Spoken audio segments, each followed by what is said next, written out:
Hello বন্ধুরা, আমি অনির্বাণ, তোমাদের friendly gardener and welcome back to another video. বর্ষা আসলে যেই গাছগুলোর ডিমান্ড মানে প্রচুর হাই হয়ে যায়, তার মধ্যে অন্যতম হচ্ছে রেন লিলি। সারা বছর এরা কোথায় থাকে না থাকে কারোর কোনো মাথা ব্যথা হয় না, কিন্তু এই বর্ষার সময় যখন রেন লিলিগুলো ফোটা শুরু হয়, তখন সবার ইচ্ছা হয় যে রেন লিলি করি, রেন লিলি করি। আর রেন লিলি সম্বন্ধে আসে অনেক অনেক কোয়ারিজ। তো আমার কাছে বেশ কিছু রেন লিলি আছে, বেশ কিছু রেন লিলি ফুটেছে, বেশ কিছু কুড়ি তোমাদের আজকে আমি দেখাতে পারবো। দেখতেই পাচ্ছ বেশ কিছু কুড়ি এসছে। এই গাছে অনেক কুড়ি ছিল, ঠিক আছে, অনেক কুড়ি ফুটেছে। আর আজকে আপাতত এই কটা ফুটে আছে। দেখো আমার কাছে ডবল পেটেল, এটা এটাও ডবল পেটেল, ঠিক আছে। এইসব রেন লিলির আইডি ফাইডি আমাকে জিজ্ঞেস করো না, কিছু জানি না। তো এইরকম গাছপত্র আমার কাছে আছে।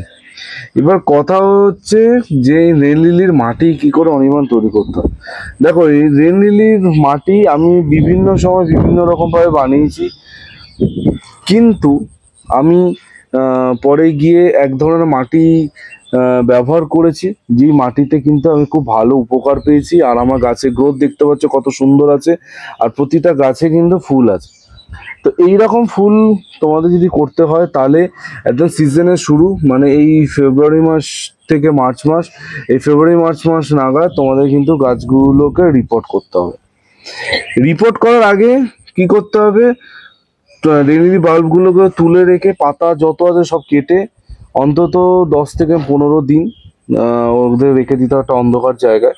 এবার সেই 10 থেকে 15 দিন রাখার আগে ভালো করে ফাঙ্গিসাইড জলে ধুয়ে নিয়ে তারপর কিন্তু তোমাদের জিনিসটা করতে হবে। এই না যে জাস্ট মাটি থেকে তুললাম আর বসিয়ে দিলাম, ওরকম করলে কিন্তু ভালো ফল পাওয়া যাবে না।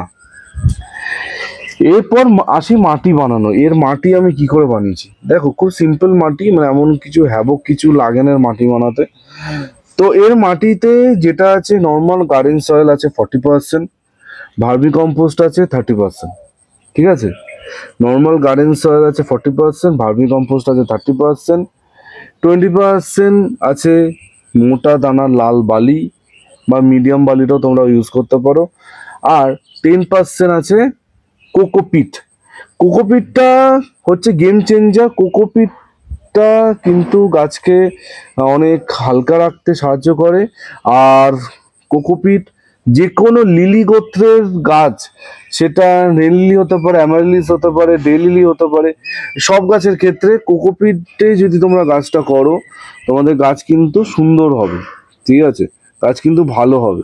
এটা কিন্তু একদম পরীক্ষিত সত্য। আমি নিজে পরীক্ষা করে দেখেছি, আমার গাছ কিন্তু কোকোপিট ব্যবহার করার পর গাছের গুণগত মান অনেক ভালো হয়েছে, অনেক সুন্দর হয়েছে, ঠিক আছে। আর আজকে ভিডিও শেষে একটা দারুণ লিলি ফুট আছে, সেটাও তোমাদের দেখাবো। ভিডিও শেষ অবধি অপেক্ষা করো, তোমরা দেখতে পারো। তো এই হয়ে গেল মাটি। মাটিটা বানিয়ে আমি যেমনটা বলি সবসময়, যে বানিয়ে সঙ্গে সঙ্গে বসিয়ে দেবে না, মাটিটাকে অন্তত নিদেন পক্ষে 1 সপ্তাহ মতো রাখবে, রেখে তারপর গাছটা বসাবে। যদি আরো বেশি রাখতে পারো, 1 মাস মাসখানে রাখতে পারো, তাহলে তো আরো ভালো, কিন্তু অন্তত 1 সপ্তাহ রেখো মিক্স করে, তারপর গিয়ে গাছগুলো বসাবে। একটা জিনিস হচ্ছে, রেন লিলির জন্য বেশি গভীর টবের কোনো প্রয়োজন নেই। একটা 10 ইঞ্চি টব বসিয়ে দেবো, একটা 8 ইঞ্চি টবে বসিয়ে দেবো, কোনো প্রয়োজন নেই। দেখো আমার যত টব আছে সব ছোট ছোট টবে আমি কিন্তু বসিয়েছি, বেশি বড় টবের লাগে না।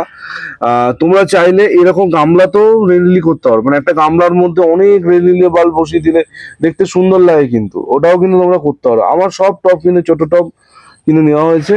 আর এর প্রতিটা গাছ কিন্তু রিপোর্টিং করা হয়েছে, প্রতিটা গাছ রিপোর্টিং নতুন টবে গেছে। এগুলো সব আগে গ্রো ব্যাগের মধ্যে ছিল, গ্রো ব্যাগ থেকে বার করে আমি সব মাটির টবে বসিয়েছি। একটা জিও ফেব্রিকে বসানো আছে, দেখো কত কুড়ি এসছে, জাস্ট দেখো কত কুড়ি। তো এই তো গেল গাছের মাটির ব্যাপারে, গাছ বসানোর ব্যাপারে।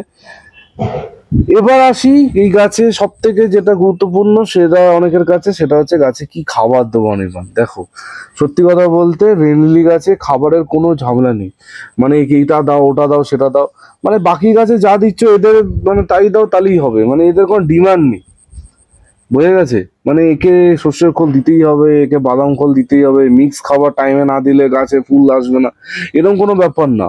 এদের তুমি বাকি গাছে সর্ষের খোল দিচ্ছ, এদের দিয়ে দাও, বাকি গাছে নিম খোল দিচ্ছ, এদের দিয়ে দাও, মিক্স খাবার দিচ্ছ, এদের দিয়ে দাও। যদিও আমি এই গাছগুলোতে একবারে মিক্স খাবার দিইনি, আমি এই গাছে একটা খাবারই দিয়েছি রিপোর্ট করার পর, সেটা হচ্ছে ক্যালসিয়াম নাইট্রেট। এর আগে অনেকবার তোমাদের ক্যালসিয়াম নাইট্রেটের কথা বলেছি, সেই ক্যালসিয়াম নাইট্রেট প্রতিটা টবে 1/2 চামচ করে দেওয়া হয়েছে। আর কোনো খাবার কিন্তু আমি দিইনি। আমার গাছ কিন্তু দেখতে পাচ্ছ কতটা ফ্রেশ আছে, কতটা ভালো আছে। আর রেন লিলি যেহেতু নামই রেন লিলি, বৃষ্টির জল পড়লে অটোমেটিক্যালি ভালো হবে, গাছ কি সুন্দর থাকবে। রেন লিলির একটা সব থেকে বড় সমস্যা যেটা কিছুদিনের মধ্যে শুরু হবে, সেটা হচ্ছে লিলিবাগ। লিলিবাগের অ্যাটাক ভয়ানক হয় এই গাছে, মানে গাছ পুরো মানে বরবাদ করে দেবে, শেষ করে দেবে। তো সেই লিলিবাগের হাত থেকে যদি তোমাদের মানে বাঁচতে হয়, তাহলে কিন্তু প্রথম থেকে গাছে পেস্টিসাইড স্প্রে করতে হবে। ঠিক আছে? কিরকম পেস্টিসাইড স্প্রে করবে? যে কোনো ভালো মানের পেস্টিসাইড স্প্রে করো। আমি বলবো মানে নিম অয়েল যদি দিতে হয়, নিম অয়েল তাহলে সপ্তাহে 2 দিন করে স্প্রে করতে। আর যদি কোনো কেমিক্যাল পেস্টিসাইড স্প্রে করতে তোমাদের কোনো সমস্যা না থাকে, তাহলে কেমিক্যাল পেস্টিসাইড প্রতি 10 দিনে একবার করে গাছে স্প্রে করতে থাকো, তাহলে কিন্তু গাছটা রক্ষা পাবে। তোমরা যদি ভাবো যে কবে পোকা লাগবো তারপর আমি গাছে স্প্রে করবো, ওই চিন্তা করতে থাকলে তাহলে কিন্তু গাছ তোমরা বাঁচাতে পারবে না। আর রেনলি গাছে সেরকম কোনো রকমের টেক কেয়ার আমি করি না, আর করার কোনো প্রয়োজন হয় না। আমার গাছ কিন্তু ভালো আছে। এই মানে কুড়ি দেখতে পাচ্ছ, এতে আরো কুড়ি থাকতো। আমি কিছুদিন আগে রেনলি গাছে ডাল মানে পাতা পাতা সব কেটে ফেলেছিলাম, তারপরেই কিন্তু সব কুড়ি চলে গেছে। একটা জিনিস তোমাদের দেখাই, দেখো রেনলি গাছের পাতায় কিরকম ডিম পেড়েছে, জাস্ট দেখো। ঠিক আছে? এই দেখো ডিম। আর এই ডিমটা যদি এখানে থাকে, তাহলে কি হবে, এখান থেকে ডেভেলপ করবে হচ্ছে পোকা। সেই পোকাগুলো আলটিমেটলি কি করবে, তোমার গাছের পাতাগুলোকে খেয়ে শেষ করবে, গাছটাকে নষ্ট করবে। তো এইগুলো কিন্তু তোমাদের এরকম চোখে চোখে রাখতে হবে সব সময়। শুধু গাছে স্প্রে করে দিয়ে চলে গেলেই হবে না। গাছে কোথায় কি আছে, গাছে কে ডিম মানে পাতায় ডিম পেড়েছে না পেড়েছে, সেগুলো কিন্তু তোমাদের কিন্তু লক্ষ্য রাখতে হবে, যেমনটা তোমাদের দেখা যায়। এরকম কিন্তু তোমাদের গাছেও থাকতে পারে, এগুলো কিন্তু নজরে রাখবে। একটা জিনিস দেখবে, নেল্লি গাছে প্রচুর পিঁপড়ে হয়। ঠিক আছে? মানে তোমরা দেখতে পাচ্ছ কিনা জানি না, দেখতে পাচ্ছ কি?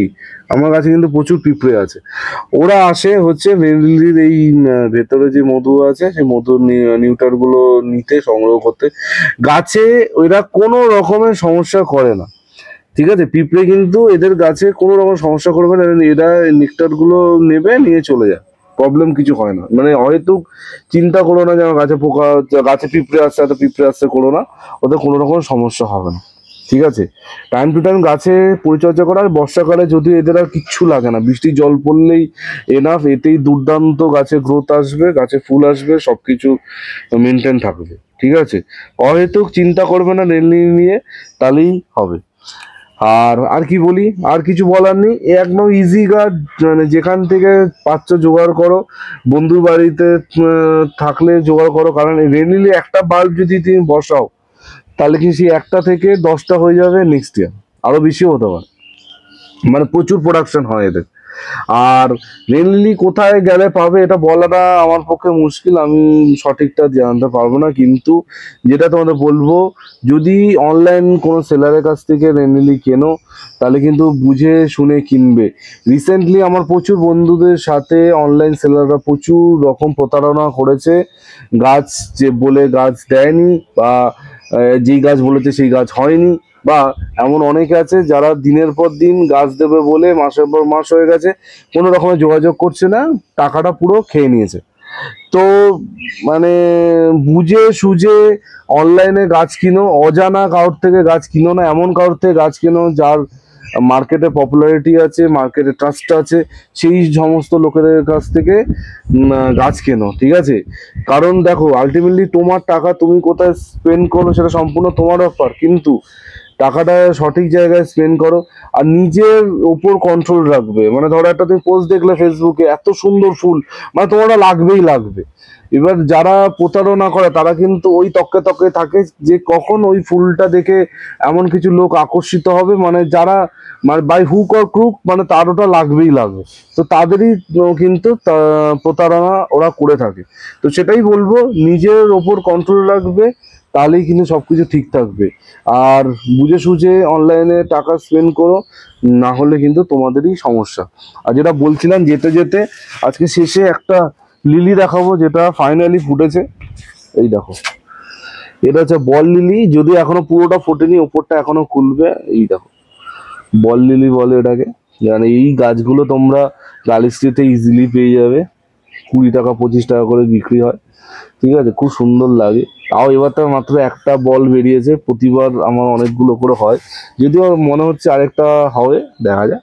ঠিক আছে, এই বল লিলিটা খুব কমন, অনেক বন্ধুদের বাড়িতে আই থিঙ্ক আছে। তো কাদের বাড়িতে লিলি আছে, রেন লিলি আছে, বল লিলি আছে, অবশ্যই আজকে আমাকে কমেন্ট করে জানিও। আর লিলি নিয়ে যদি তোমাদের আর কোনো কিছু জানার থাকে, সেটাও আমাকে জানাতে ভুলো না। লিলি নিয়ে ফিউচারে আরও ভিডিও আসবে, স্টে টিউন থাকো, খুব তাড়াতাড়ি তোমরা সেই ভিডিওগুলো দেখতে পাবে। তো এই বলে আজকে ভিডিওটা এখানে এন্ড করছি। কালকে ঠিক সকাল 11টায় আবার অনির্বাণ নতুন ভিডিওর সাথে চলে আসবে। টিল দেন সবাই ভালো থেকো আর সুবিধে থেকো, ততক্ষণের জন্য বাই বাই।